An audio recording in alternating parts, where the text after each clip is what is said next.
오마하의 현인 워렌 버핏, 60년이나 버크셔 해서웨이를 이끌었는데 이제 경영 일선에서 물러난다는 소식이네요. 네, 정말 한 시대가 저무는 느낌이죠. 오늘 저희가 함께 살펴볼 자료들이 바로 이 버핏의 주주총회 발표 내용, 또 주주 서한, 관련 기사들인데요. 맞습니다.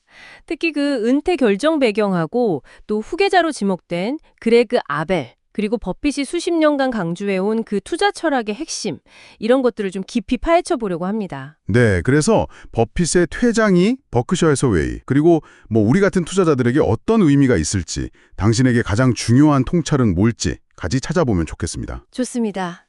우선 은퇴 발표부터 보면요. 버핏은 이제 94세인데 이게 감정적인 결정이 아니라 경제적 판단이었다. 이걸 강조했어요. 아, 경제적 판단이요? 네, 2021년에 이미 후계자로 지명됐던 그레그 아벨 부회장 있잖아요. 62세. 그분이 자신보다 회사를 더 잘 이끌 거다. 이런 믿음 때문이라는 거죠. 올해 말 은퇴하고 이사회에 아벨을 차기 CEO로 추천하겠다. 이렇게 밝혔고요. 그렇죠. 버핏은 은퇴 후에도 버크셔 주식은 계속 보유할 거라고 했고요. 그 후계자 그레그 아벨, 이분 배경이 좀 흥미롭던데요. 캐나다 노동자 계층 출신이고 에너지 분야에서 경력을 쌓았다고요? 네, 맞아요. 엘버타대 졸업하고 쭉 에너지 분야에 있다가 1992년에 버크셔 해서웨이 에너지, 그때는 이름이 미드 아메리칸 에너지였는데 거기에 합류해서 CEO까지 지냈죠. 지금은 버크셔의 비보험 사업 전체를 총괄하고 자본 배분 역할도 하고 있고요. 버핏과는 좀 다른 배경인데 버크셔 특유의 문화는 잘 이어갈 수 있을까요? 그게 참 중요한 질문인데요.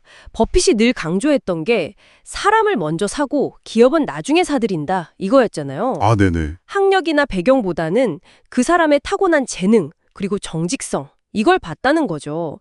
2024년 서한에도 피트리글이나 벤 로스너 같은 사람들 예시로 들었고요. 아벨이 바로 그런 자질을 갖췄고 버크셔의 핵심 가치, 특히 그 지역신문 일면에 나서 안 들 일은 절대 하지 말라는 신념, 이걸 계승할 사람이라고 버핏이 판단한 겁니다. 그렇군요. 사람을 중시하는 철학, 투자 방식에서도 그게 보이는 것 같아요. 수십 년을 내다보는 장기 투자, 엄청 강조했죠? 맞아요. 시장은 단기적으로는 투표 기계지만 장기적으로는 저울이다. 이 말이 딱이죠. 네, 시장 변동 속에 막 감정적으로 휘둘리지 말라는 조언. 그렇죠. 그리고 복리의 힘, 꾸준히 투자하는 것. 이걸 스스로 증명했잖아요. 버핏 자산의 95% 이상이 60세 이후에 만들어졌다는 거. 아, 이건 정말. 와, 95%요? 60세 이후에. 야, 이건 진짜 많은 생각을 하게 만드네요. 저희 같은 일반 투자자들에게도 시사하는 바가 크고요. 정말 그렇죠.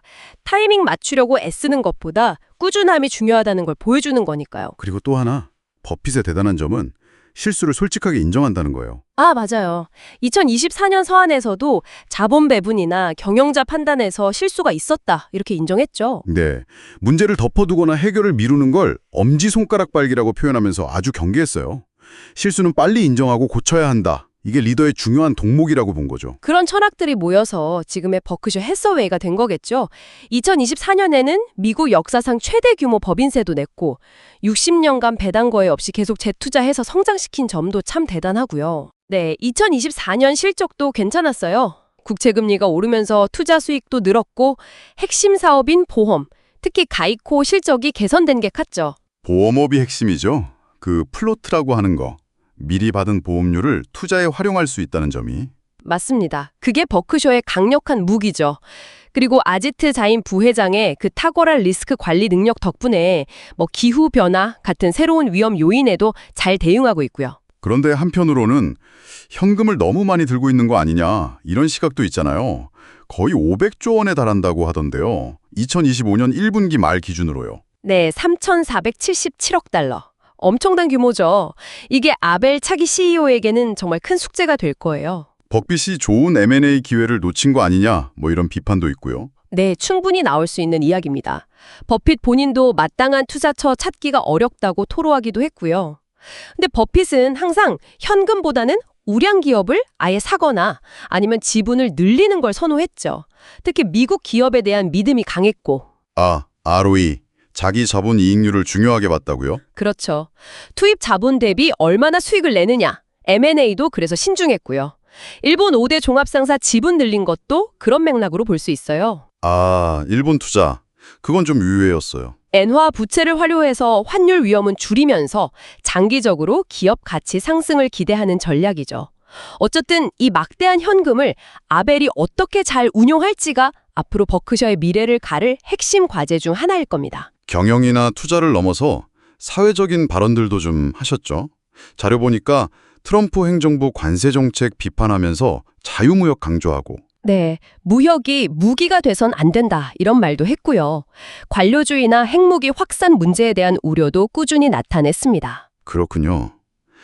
이제 버핏의 시대는 가지만 그가 남긴 철학들, 장기적인 관점, 정직성, 감정이 휘둘리지 않는 원칙, 또 실수를 인정하는 용기 이런 것들은 아벨 체제에서도 계속 이어지겠죠. 네, 버크셔의 핵심 가치로 계속 살아 숨쉴 거라고 봅니다. 당신이 버핏처럼 수십억 달러를 굴리는 투자자는 아닐지라도 오늘 저희가 살펴본 그의 접근법에서 배울 점은 분명히 있을 것 같습니다. 특히 그 인내심, 또 사업의 본질에 집중하는 태도, 실수를 인정하고 배우는 용기 같은 것들이요.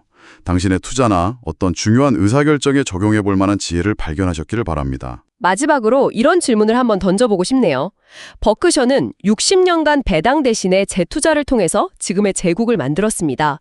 그런데 요즘처럼 단기 실적 압박에 강하고 빠른 수익을 원하는 시장 환경에서도 과연 이런 극단적인 장기적 인내, 만족을 미루는 전략이 또 다른 버크셔 신화를 만들어낼 수 있을까요? 당신은 어떻게 생각하시나요?